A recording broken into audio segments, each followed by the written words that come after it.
Mr. Jacob Rees Mogg. Thank you, Mr. Speaker.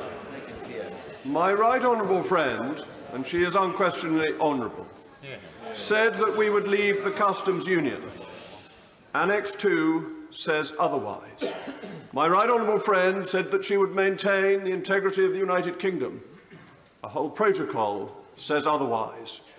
My right honourable friend said that we would be out of the jurisdiction of the European Court of Justice. Article 174 says otherwise. As what my right honourable friend says and what my right honourable friend does no longer match, should I not write to my right honourable friend, the member for Altrincham and Sale West? Prime Minister. Can I say to my honourable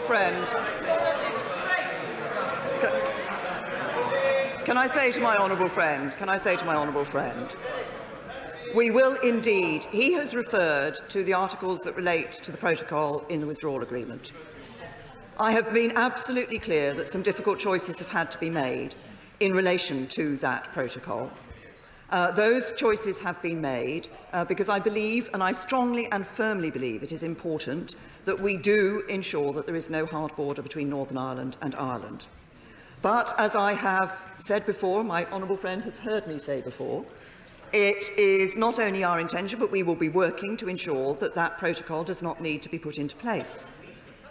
What we are negotiating alongside that withdrawal agreement is not something that will be of a temporary nature, but what will be a lasting future relationship with the European Union, which will last for decades to come. And in that future relationship, we will no longer be a member of the customs union. We will no longer be a member of the single market. An end to free movement will have been delivered. The integrity of the United Kingdom will have been maintained. The jurisdiction of the European Court of Justice in the United Kingdom will end, and we will come out of the Common Agricultural Policy and the Common Fisheries Policy. And so I ask my honourable friend to consider the nature of the future relationship that we will be delivering with the European Union, which does indeed deliver on the commitments that I've made. Will my right honourable friend clearly reject the negotiating mandate handed out by the European Council, paragraph 1 of which undermines the principle of nothing being agreed until everything has been agreed, and paragraph 4 of which would make the United Kingdom in the transition phase no more than a vassal state, a colony, a serf of the European Union? So can I urge my right honourable friend...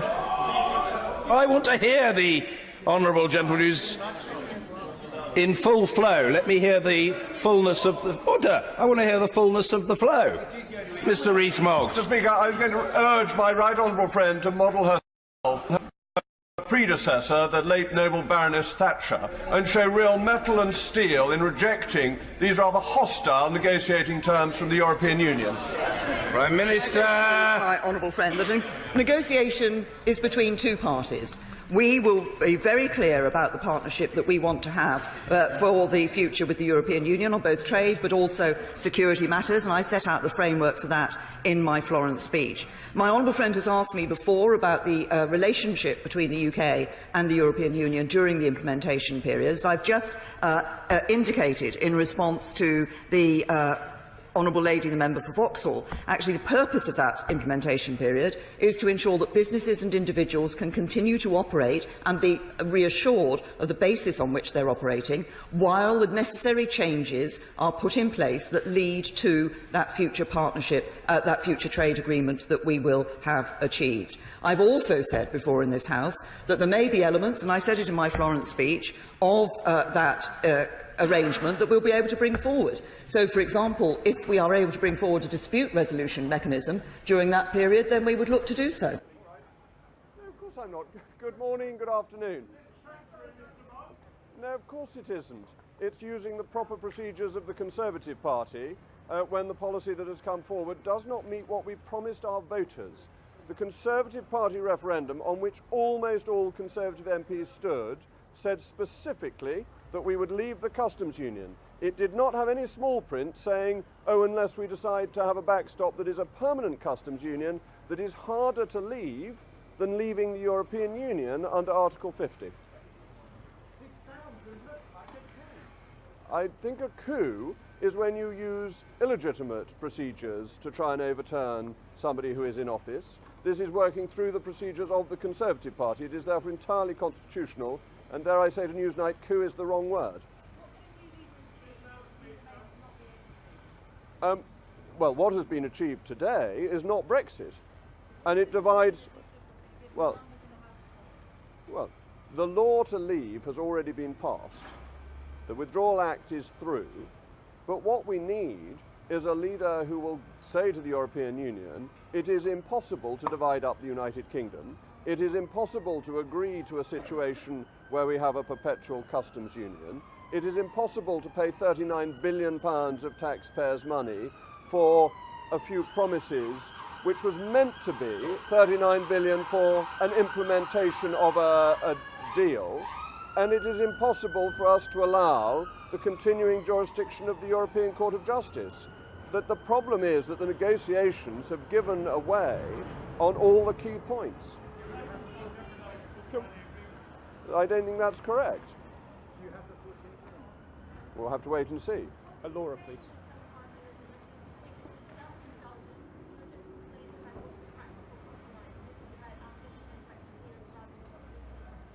Well, it's nothing to do with ambition of Brexiteers. It is about ambition for Brexit and the country. Leaving the European Union is the most fantastic opportunity for the United Kingdom. It means we can have the opportunity of setting lower tariffs, cheaper food, clothing and footwear, helping the least well off in our society the most. This opportunity is being thrown away. If you look at the deal, our tariffs will be set by the European Union, and it would be illegal for us to offer lower tariffs. This is not Brexit. This is a failure of government policy. It needs to be rejected. This is nothing to do with personal ambition. Jacob, would you make a better leader than Theresa May? Ms. One more Ginsberg is from speaking. Laura, and then we'll move. Sorry. Well, the deal risks Brexit because it's not a proper Brexit, and the Withdrawal Act is in place, and therefore the law is already there for us to leave. But we've got a question from a gentleman from the Times. Would you make a better leader than Theresa May? I'm not offering my name as leader. This is nothing to do. This is nothing to do with me. This is about not having confidence in the current leader and believing that the deal simply does not work. Hang on, Andy Bell, please.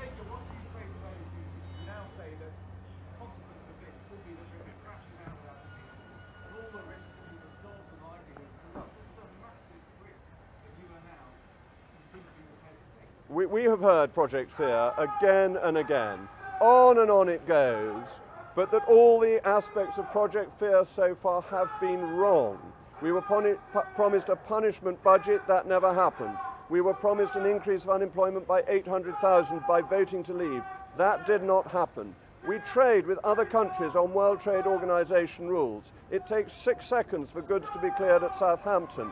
We do not need to trade on anything other than WTO rules. That will be an economic success, and we'll be free to determine our own future. Democracy will win. Hang on, sorry, let's have order. We've got plenty of time. Yes, but Mr. Andy Crick Bell, always gets... Oh, you want to know? You've had a go. Mr. Crick. Who would make a better leader than Mrs. The Conservative Party is lucky to be full of talent, and there are many, many people. You asked me that on the stairs coming down, and okay, well, who do you want me to start with? You've got Boris Johnson and David Davis, and you've got Dominic Raab and Esther McVeigh, you've got Penny Mordaunt. You have streams of talent within the Conservative Party who would be very capable of leading a proper Brexit. Jacob, 1, 2, 3. Oh, we've got to have the Telegraph. I think one of the problems was having a Remainer, and that I recognise that compromises will need to be made, but the difficulty with having a Remainer is that people feel the compromises are made in a Remain direction rather than in a Leave direction.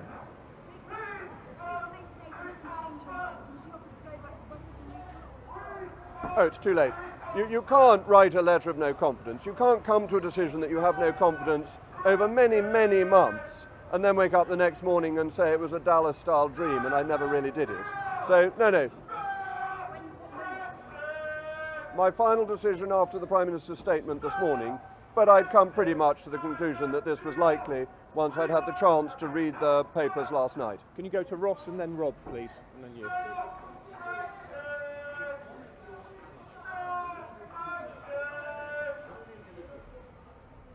Well, the first thing to do is to go back to Brussels and say, look, the option now is that we leave under the laws that we have already passed without any deal at all. And that therefore we will move straight to World Trade Organization terms, we will be a third country, and we will operate on that basis, the basis with which we operate with the rest of the world. Bear in mind, only 7% of the world's population lives in the European Union, so our dealings with the rest of the world are very important. But I think it would be sensible to make a generous offer to the EU, a generous offer on EU nationals' rights in this country, on money for a transition implementation period. So I think there are things that could be offered and it would be wise to offer. Rob, please. So to follow up on that, why is the EU going to give you a deal, or whoever your new leader is, a deal that they wouldn't give to Theresa May, that they wouldn't give to Dominic Raab, they wouldn't give to David Davis? Well, I don't think Dominic Raab and David Davis had much say in this. I think we know full well that they it was were out-negotiated by the person. It was being run by Downing Street. We know that very clearly, and you will remember the machinery of government written ministerial statement that was put out in July that made it quite clear the negotiations were being run from Downing Street and the Cabinet Office. So they weren't in charge of them. We didn't ask for the right things, and we asked for this customs union backstop. The British government asked to tie us into this ridiculous customs union backstop. If you can, speak up just a little bit. This gentleman, would it be a sign of a lack of support for your position if 48 letters haven't been sent to Graham Brady by the end of today? Not by the end of today, but yes, if nobody else follows, if you lead people and everybody hides in a cupboard, that would not be a great position to be in. That is obviously true. I think the letters will go in, but I'm not giving a time frame. Gentleman here, please. Yep. Who do you think should be the next Brexit secretary? I don't think there's much point in a Brexit secretary when it's all being run from Downing Street.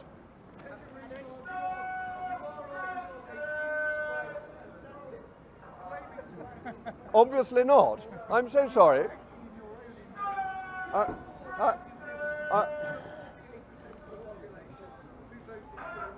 Well.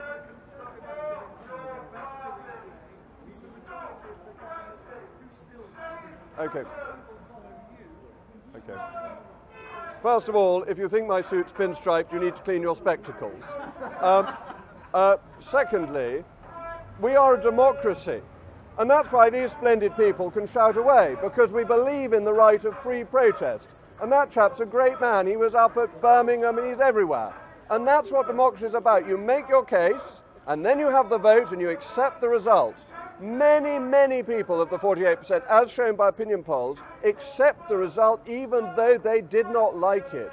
And that's the nobility of our democracy, and that what we have voted for should be implemented, and the Prime Minister is not doing that, and that is why I have no confidence. Jacob, can you look straight at Chris? We're going to get a photo there. Okay. Yeah. I think it can be done quite quickly. I think the parliamentary processes can be sped up. And bear in mind, the Conservative Party now has a list of members at central office. It doesn't have to go around the country asking who the members are. Oh, not months, but I think weeks. I think it would be unrealistic to do it faster than that. Of course people can change their mind, but how do they indicate they've changed their mind? We have a system. And we know perfectly well that we got this referendum because it was a manifesto commitment in a general election. We then had the referendum, and we then had a general election where both main parties recommitted to implementing the referendum result. So yes, of course, if there were to be a general election and a party were to stand on a platform saying they wanted to reverse the result, that would be democratic. For there to be a cabal, a coup, an attempt to overturn the vote without any of that happening would undermine people's trust and belief in democracy. I think Nick Watt wanted to come in again.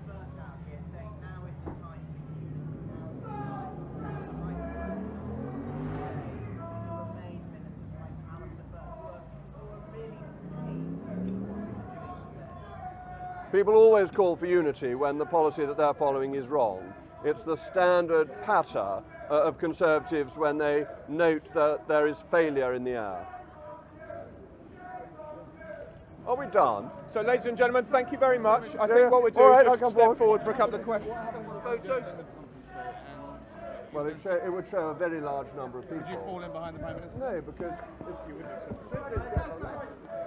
So, guys, can we continue? This is second, Jacob.